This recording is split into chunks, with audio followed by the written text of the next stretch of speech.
Hi everyone, Alex here. Today we're going to be taking a look at the ScaleTrains AC4400CWs. So let's get right into this video.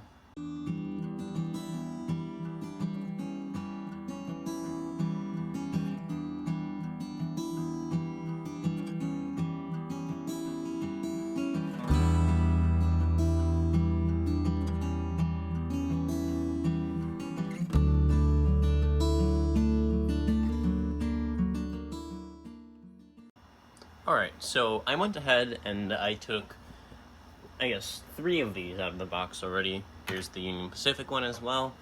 I don't plan on going much in detail over that one, because we'll be taking a look at the Southern Pacific and the Ferrosur.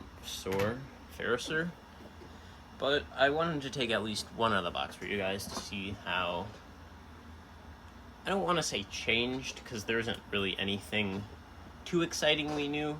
There is a few more pieces of foam for these guys and a stunning manual. I don't remember what the last things, the GP30s, I don't remember what the manuals look like for these, but I don't think it was this nice. I could be wrong on that, but we have everything in here, and it almost feels like they're going on the same route as what Rapido does with the operator manual for the certain locomotive. Obviously, that's not the route they've taken so far, but if they do something like that in the future, I feel like that'll be amazing. So we have everything in here with CVs, functions, storing, and everything, because, you know, it's the manual.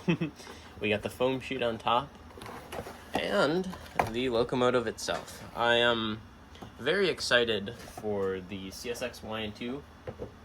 Well, I'm excited for all of these, and I know everyone and their mother knows about these right now, which makes them so nice. But the CSX YN2 was one that I'm looking forward to for weathering purposes. They just look fantastic, and we don't have a lot of YN2 in our fleet, so this makes for some good additions.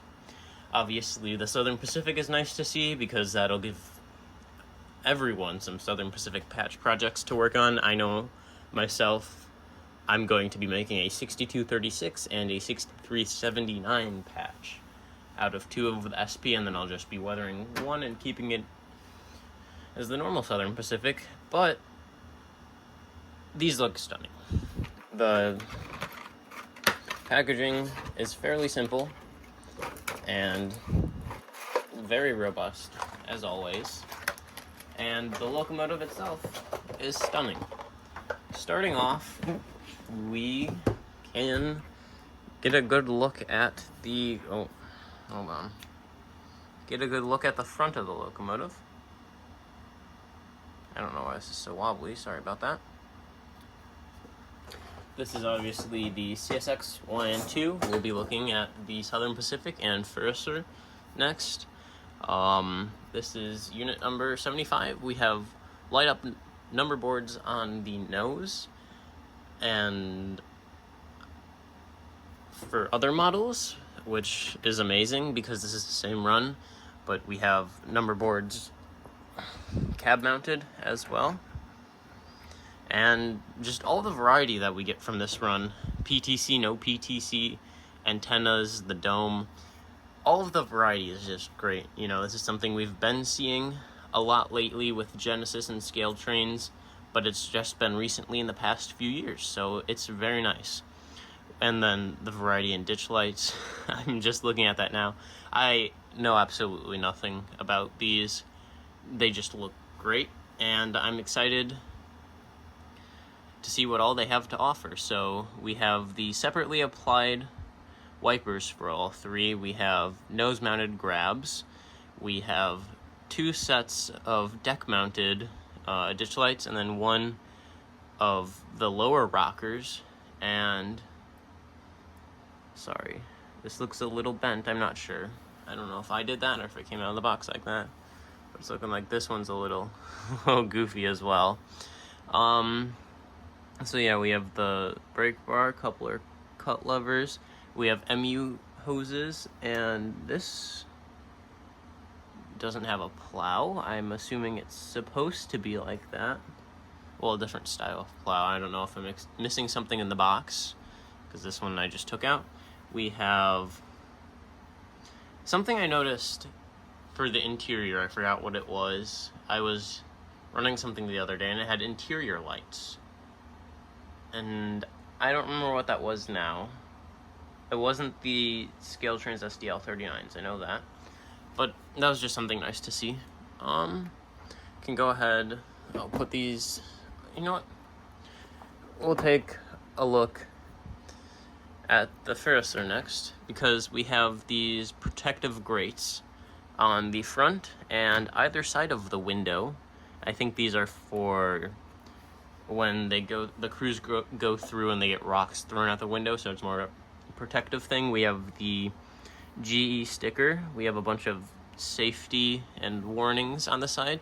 We have this beautiful, I'm not sure what kind of green this is, but it looks great. It's hard for me to tell because color blindness. We don't worry about that. We have the... Oh, okay. So we have the painted wheels, which I know everyone's excited about because you don't have to tear everything apart to get them painted, and it's a great touch. Looks amazing. One less thing you have to worry about when weathering, and I sure am excited about those.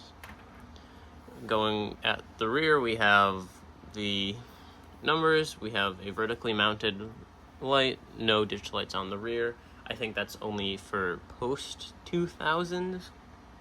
I don't have anything out that has those. Trying to check. And we have the grabs. I think these have see-through. Yeah, they have the see-through radiator on the back, which looks amazing. I'm so excited about that. That's been happening for a while now, but it's always just something really nice to see.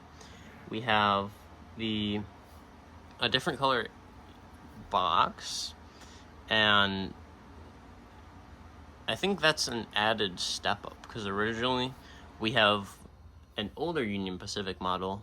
I'm not sure if that's Athearn Blue Box, or not Blue Box, but Athearn Ready to Roll being skimpy on details, or what it is, but those don't have these. And we have an interesting style of hand railing here. I've never seen anything like that. I guess there's going to be a lot of that on this. And then we have a mechanical bell, which is red. It's just a very interesting looking locomotive. We can come back and look at the CSX now. Obviously, it's going to have all the bells and whistles that had, with the painted wheels, the roller bearings, I forgot to mention. Okay, no chains attached. I was looking at that. I know it was the Bowser, the SD33 Ecos.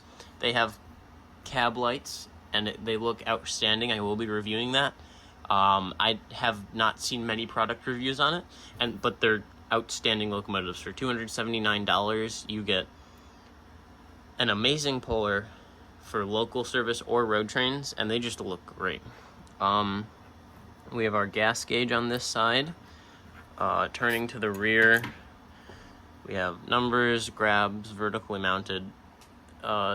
Rear light, I'm trying to think. I don't know if any of these have the horizontally mounted light. I don't know why they would.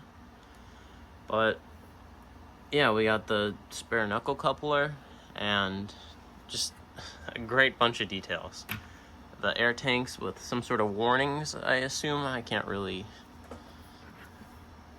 figure out what that says. So small. But yeah, these locomotives sure do look amazing. I forgot to... Well, we went over everything with the PTC at the beginning. So, I feel like now would be a good time to head over to the layout and send these bad boys for a spin. So let's get right into that. Alright, so we're over here at the layout, and I know I chose an interesting spot to do this. I have a whole bunch of mainline on the other side, but then I'd be spoiling the layout progress update that I haven't done yet, and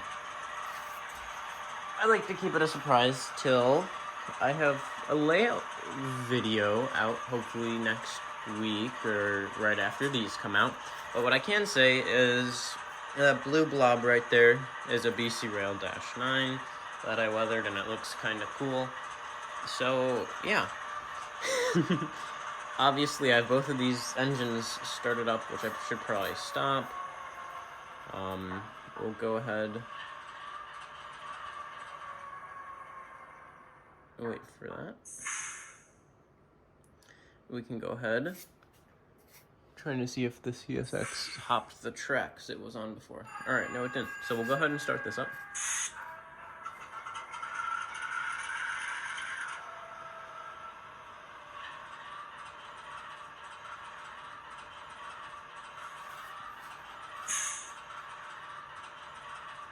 And obviously, I've been playing with them for a little while because they sound amazing, they run amazing, and this is just so much fun.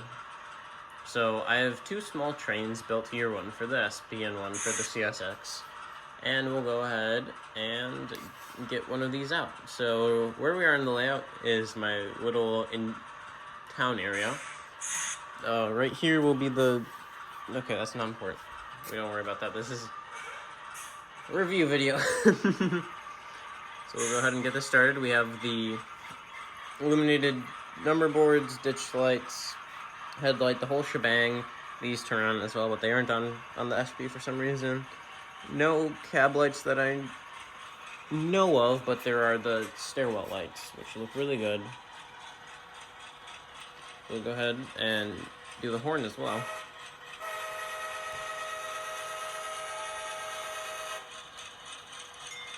There's the mechanical bell too. But yeah, these things just look and sound great.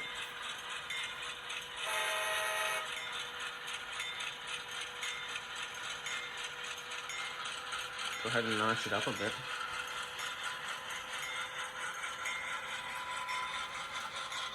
I haven't fully tested the pulling power, of course, but we'll get around to that eventually, and I'll let you know how that goes. That'll probably be in some other video. But yeah, they sound great. They run great from what I can see so far. Obviously, it's only been a few minutes. I've had no problems with shorting or anything. No jumping the switch like something else does.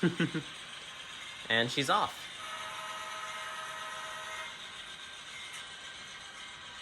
All that goes for a joyride.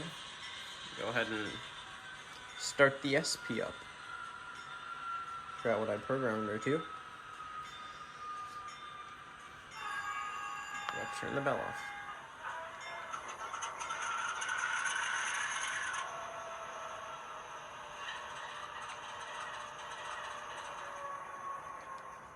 Oops.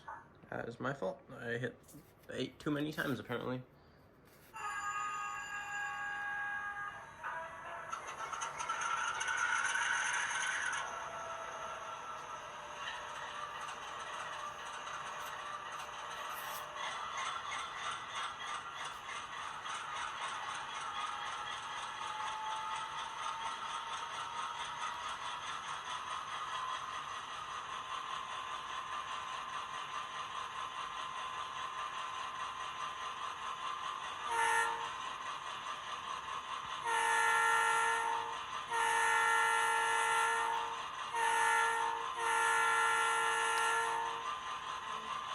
So now we can get her rolling, and obviously both of these have flashing ditch lights. I haven't tried any other ones, but I'm assuming the Ferrosur will have them.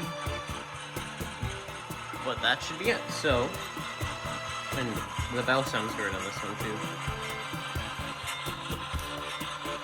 So I think that'll be it for this video. I hope everyone enjoyed. If you picked one of these up, let me know which ones, and I'll be looking forward to seeing you guys in the next video. Hope everyone enjoyed, and